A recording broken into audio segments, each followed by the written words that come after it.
is Australia versus India. Which is better? One big thing that really is close to my heart is how disabled friendly this country is. Like ഒരാൾക്ക് ഒരു disability ഉണ്ടെങ്കിലും അവർക്ക് വളരെ ഡിഗ്നിറ്റിയോടുകൂടെ വളരെ independent ആയിട്ടൊരു life അവർക്ക് live ചെയ്യാം. Which unfortunately നാട്ടിൽ ഇപ്പോഴും ആയിട്ടില്ല. And that is a sad reality. അത് എപ്പോൾ ആകും എന്നെനിക്കറിയില്ല.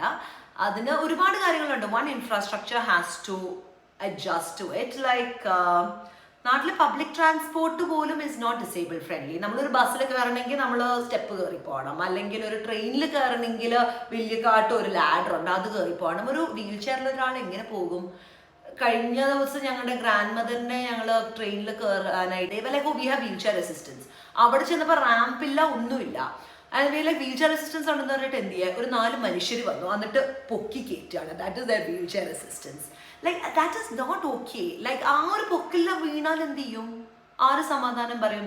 The system is not right. ആരെങ്കിലും ഇപ്പോൾ ഒരു ഡിസബിലിറ്റി ഉള്ള ഒരാളാണെങ്കിൽ അവർക്ക് ഇൻഡിപെൻഡൻ്റ് ആയിട്ട് കടയിൽ പോയി എല്ലാം ചെയ്ത് കംപ്ലീറ്റ്ലി ഓക്കെ ആയിട്ട് ഒരു ലൈഫ് ലിവ് ചെയ്യുക എന്ന് പറയുന്നത് is very very hard. Mind set is also like that. അവർക്ക് ഡിസബിലിറ്റി ഉണ്ട്, അവർ സൈഡിലിരിക്കട്ടെ എന്നൊരു മൈൻഡ് സെറ്റും ഭയങ്കര സ്ട്രോങ് ആയിട്ട് അൺഫോർച്ചുനേറ്റ്ലി ഇപ്പോഴും നാട്ടിലുണ്ട്.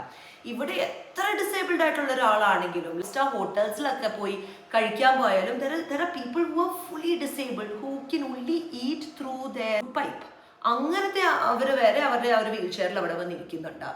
they are able to enjoy it, they are able to experience it. Dignity, ഒരു ഹ്യൂമൻ ഡിഗ്നിറ്റി അതിവിടെ എല്ലാവർക്കും കൊടുക്കുന്നുണ്ട്.